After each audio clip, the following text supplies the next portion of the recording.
की शुरुआत में हम देखते हैं एरिक को। जैसा कि हमने 5 सेकंड में देखा था कि एरिक एक घर के अंदर लास्ट में कैद हो जाता है। अब स्टोरी वहीं से स्टार्ट होती है। यह साउथ 3 है और स्टोरी में हमें स्टार्टिंग के दिखाते हैं कि एरिक एक चैन से बंधा हुआ है, बिल्कुल फर्स्ट पार्ट की तरह। फिर हम देखते हैं उसे मजबूरन अपने पैर को काटना पड़ता है और वह पैर जैसे ही काटता है फिर हमें दिखाते हैं अगले सीन में। अगले सीन में कुछ ऑफिसर एक घर को तोड़कर उसके अंदर एक क्राइम सीन पर जांच कर रहे होते हैं और उन्हें वहाँ पता चलता है कि वहाँ पर अभी अभी एक आदमी जलकर मरा है। तभी वहाँ पर कैरी आती है और कैरी पूछती है ये कैसे हुआ होगा। तब हमें दिखाया जाता है ये कैसे हुआ। हम देखते हैं एक आदमी जो कुर्सी से बंधा होता है और उसके शरीर में हर तरफ चैन लगी होती है और उसकी चैन जो भी होती हैं वो सारी इसके बॉडी से कनेक्ट होती हैं और उसे 1 मिनट के अंदर इस सारी चैन को तोड़कर इस घर से बाहर निकलना था, पर वो ऐसा करने में नाकाम होता है और मारा जाता है। उसके बाद हम देखते हैं कैरी अपने घर पर जब क्राइम सीन से आकर नहाकर रेस्ट कर रही होती है तभी उससे जिगसॉ का कोई साथी आकर उससे पकड़ लेता है। वह कोई और नहीं बल्कि अमांडा ही होती है। अमांडा उससे पकड़कर जाकर वैसे ही ट्रैप में फंसाती है जैसे वो औरों को मार चुकी है। वह उसे फंसा देती है और उसकी चाबी एक एसिड बोतल में डाल देती है और उससे कहती है अगर तुम ये चाबी निकाल कर अपने आप को खोल लोगी तो बच जाओगे। पर वो भी ऐसा करने में नाकाम होती है और इसके शरीर के अलग अलग खाल निकल कर वो भी मर जाती है। उसके बाद हम देखते हैं लिन को। लिन एक बहुत ही अच्छी डॉक्टर और सर्जन होती हैं। वह ऐसी सर्जन होती हैं कि वह बिना ही मशीन के अपने हाथों से बहुत ही अच्छा ऑपरेशन कर देती हैं। इस वजह से हम देखते हैं कि लिन को किडनैप किया जाता है।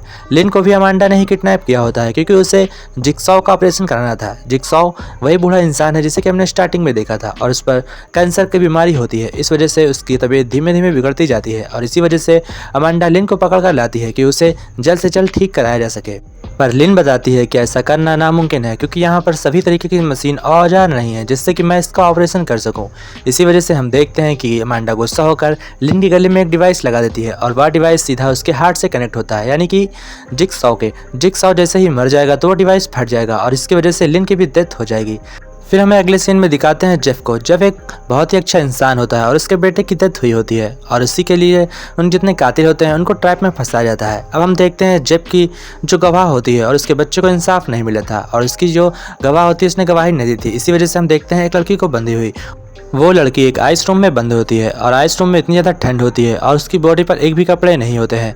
इसी वजह से वह धीमे धीमे जमकर मर जाती है और जेफ उसे नहीं बचा पाता है और फिर जेफ आगे एक लेवल पार कर लेता है। फिर हम देखते हैं उसके साथ यही गेम चल रहा है जैसा औरों के साथ चलता है। फिर हम देखते हैं जज को। इसी ने जेफ के बेटे की सजा सुनाई थी और कैदी फरार हो गए थे। इस वजह से हम देखते हैं वह अभी बुरी हालत में होता है और उसे भी जेफ को बचाने का एक मौका दिया जाता है। जेफ अपने बेटे के सभी सामान को जलाकर वहां से एक चाबी निकालकर उसे बचा लेता है और इस बात से जज काफ़ी ज़्यादा खुश होता है। फिर हम देखते हैं लिन को। लिन ऑपरेशन के लिए बिल्कुल रेडी होती है क्योंकि अमांडा सारे सामान ले आई थी और इस बार ऑपरेशन वो खुले में ही करती है। उसे बेहोश भी नहीं करती और उसका भेजा काट कर उसमें से हड्डियाँ निकाल कर उसका दर्द थोड़ा सा कम कर देती है। जिगसॉ जानता था यह ऑपरेशन बहुत ही अच्छे से हो जाएगा क्योंकि लिन अपने काम में काफ़ी ज़्यादा माहिर होती है। इस वजह से उसे कोई भी टेंशन नहीं थी। तभी अमांडा सोचने लगती है और उसकी सोच में हम देखते हैं कि फर्स्ट पार्ट में कैसे जिगसॉ ने इस प्लान को अंजाम दिया था और हमें दिखाते हैं कि ये गेम कैसे खेला गया था। दरअसल वहाँ पर उस समय से 2 इंसान ये शुरू से गेम खेल रहे हैं और ये सभी गेम को हमें दिखाया जाता है और उसी के बेस पे ये मूवी बनी हुई है। फिर हम देखते हैं जेफ को एक और लेटर मिलता है और उसमें एक और आगे का स्टेप होता है। जेफ आगे बढ़ता है और वह देखता है कि एक आदमी बंधा हुआ है। दरअसल ये वही आदमी है जिसने उसके बेटे को टक्कर मारकर उसकी जान ली थी। अब हम देखते हैं वह बंधा होता है और जेफ से कहा जाता है अगर तुम इसे बचाना चाहते हो तो तुम्हें अपनी जान देनी पड़ेगी और चाबी का जैसे ही तुम उठाओगे तो तुम्हें एक बंदूक का ट्रिगर दब जाएगा और तुम मर जाओगे। पर जेफ इसकी चिंता न करते हुए वहाँ से चाबी उठाता है, पर वो चाबी की गोली जो भी बंदूक की होती है वह उस जज को जाकर लग जाती है जिसकी वजह से वह जज मारा जाता है और जेफ बच जाता है। फिर जब उसके हाथ खोलने की कोशिश करता है पर उसमें कोई भी ताला नहीं होता है। इस वजह से वो भी आदमी मर जाता है। जेफ अकेले बचता है और काफी ज्यादा निराश होता है क्योंकि उसने किसी की भी जान नहीं बचाई थी और इस बात से उसे गिल्टी फील हो रहा होता है। फिर हम देखते हैं जिगसॉ को।